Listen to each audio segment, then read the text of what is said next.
Sister's home, so I can't be in that bar room, really, because she'll just keep disrupting me. Mockingjay Part 1, directed by Francis Lawrence, who directed Catching Fire, my favorite, 5 out of 5. And written by Danny Strong and Peter Craig, based on the novel, based on Mockingjay, which is somewhat, I guess, based off the first Mockingjay, written by Suzanne Collins. And of course, I forgot to mention Catching Fire is based on, of course, Catching Fire, though it's kind of obvious, because I mean, it's based on the entire series is based on the Hunger Games, based on the entire Hunger Games book series written by Suzanne Collins. This one stars This one once again stars Jennifer Lawrence, Josh Hutcherson, Donald Sutherland, Elizabeth Banks, Woody Harrelson, Philip Seymour Hoffman, new addition Julianne Moore. Sorry guys, tell you guys I'm amateur.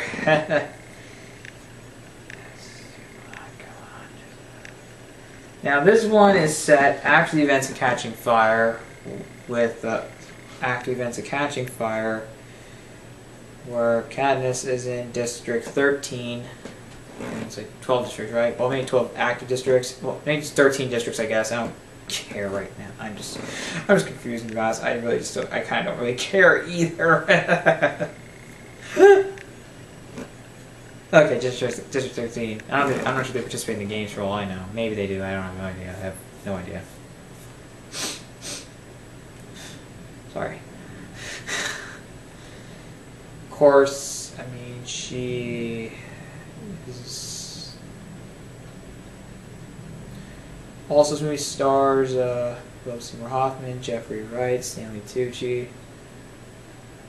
I already said that, yeah, I already said this. Philip Seymour Hoffman. Anyone else noteworthy? Sam Claflin. Yeah, I seriously can't understand these fucking names. Oh, yeah, Liam Hemsworth returns again.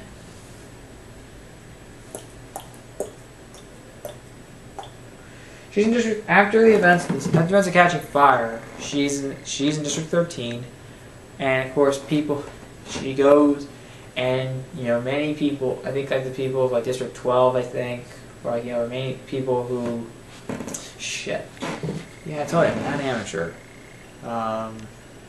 Jenna Malone also returns as Joanna. Natalie Dormer is Cressida. I don't know. Also, you have Prem returning, like Willow Shields. Shit. Yeah.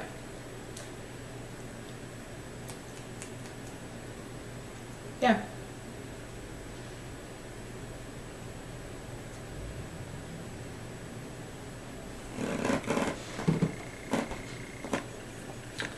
See, she's in District 13 along with many other people, especially I think many of the people of District 12, since of course District 12 was demolished, as we heard at the end, from like Liam Hemsworth at the end of Catching Fire. Cool cliffhanger, actually. I forgot to mention about that. It's actually a good cliffhanger. Sure, it's like, oh, it's a cliffhanger. Still, I thought that was a more fitting cliffhanger, because at least it kind of riled me up, got me ready for Mockingjay Part 1. And of course, they use, of course, President Coin, President Coin, the leader, who's played by Julianne Moore, is the leader of District 13, and they decide to use, and they decide, she, and of course, I think some of her Katniss's friends decide to use her as, you know, a symbol to signal and start a rebellion against President Snow, and use it for propaganda, and free the nation from being free from his control. Now you guys know I never really got huge into the Hunger Games phenomenon until around 2014, I think, maybe early 2015. Yeah, early 2015, I think. I got more into it there, and I never was huge with the Hunger Games as a series because I never really cared much about it. I was never huge, I just never really cared much about these young adult novels, but I thought I really liked the first Hunger Games, even though I had a few flaws with it, especially the shaky cam, Josh Hutcherson being not very strong of a character, being a little weak, almost like Damsel in Distress, like a throwaway character. Keep mentioning so many different names to call him, and some visual effects being okay, not really great. The second one was a major improvement, and it's still my favorite in the series. Who knows? Maybe actually Part 2 might knock it out the door. Knock it out the window, or whatever the hell. Anyways, the second one was much the improvement. Not only beautiful wide cinematography, better special effects, but also way more fleshed out characters, very genuine emotion, a darker, more gritty tone that was very fitting. I mean, it was more intense. Also, great acting, and of course, it was just a lot more stronger. It had more confident direction. I gave that one a 5 out of 5. I gave the first Hunger Games a 4.5 out of 5. But when I get to like this one, it was very overhyped. I didn't think it was terrible, but I do admit it was one of the most overhyped movies of 2014. I've seen a couple. I mean, the most overhyped, I don't know. Interstellar was very overhyped. I mean, I thought it was a good movie, but I have to admit I was a little disappointed. Why? Proof that not every filmmaker is great. Even Christopher Nolan, because that guy's a fantastic filmmaker. Dark Knight being the best film for him, 5 out of 5. Could be like a 6 out of 5. There's another point though. Some point. This is the weakest in the series so far, and I think it's going to remain the weakest. Because after Mockingjay Part 1, I don't think there's really anywhere to go but up. Seriously, I really think that. And to be honest, this wasn't a bad movie, but this was really just like, this was them adhering to young adult trends involving splitting the last book into 2 parts. The thing is, this book is short. I think around 300, like, I don't know, like a little over, I'm going to look it up, because...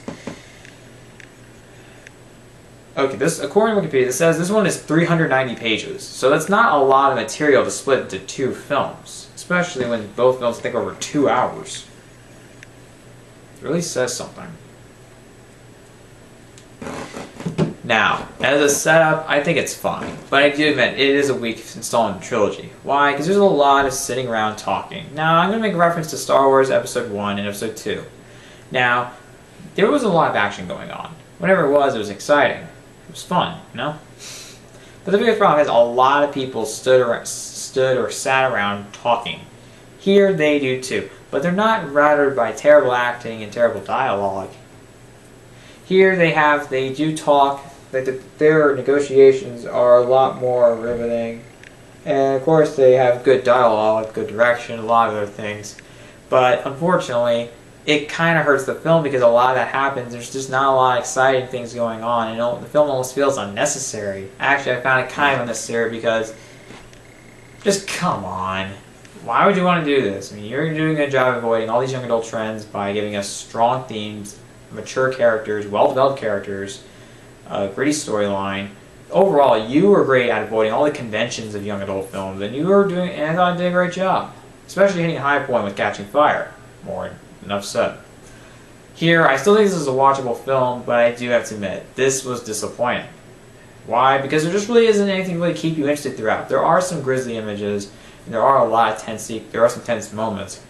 But as a whole, this film is a lot more about negotiations, like trying to start more of a build-up to the actual rebellion.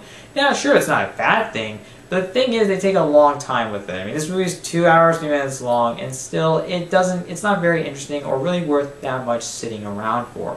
Because the film can get a little boring at times, because there's just not really any real action going on. Whenever there is, it is worthwhile, but there's just not really a lot of action going on. That's where my major complaints to this film. Now, sure, differentiating from the traditional formula would be fine as long as they have something to work with.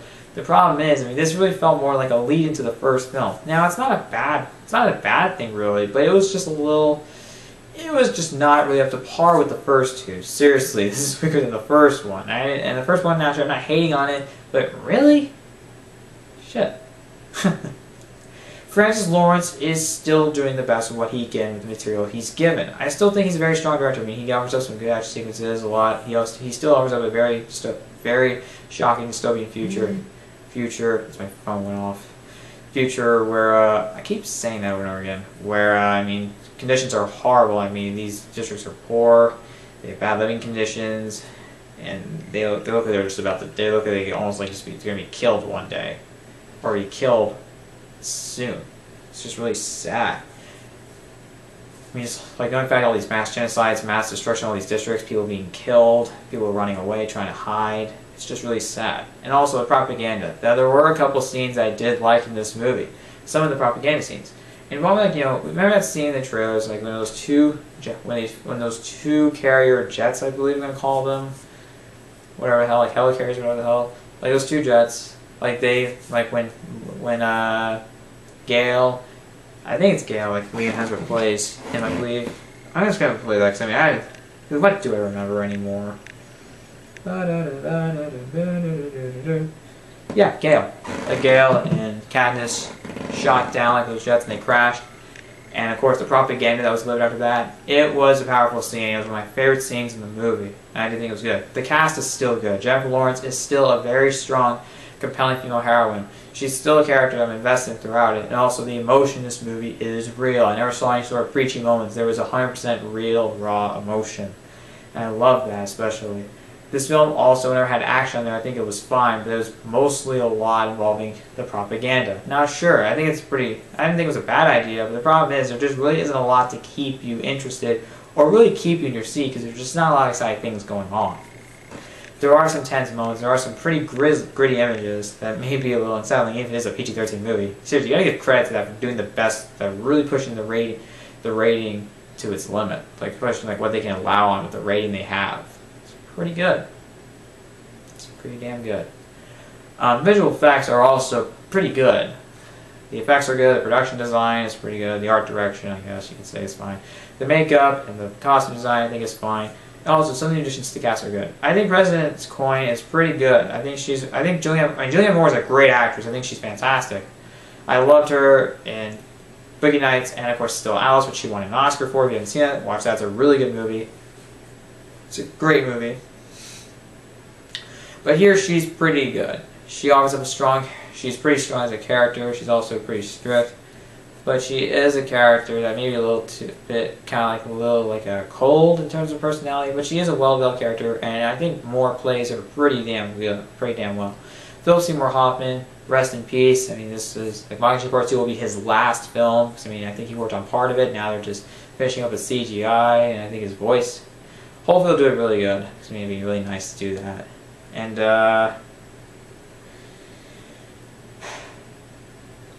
sorry guys, I got off track. I always do anyway. But, Phil Seymour Hoffman does a good job for what I saw in here. I mean, I thought he was really good. He's a character that you realize that, oh, he's a supporter.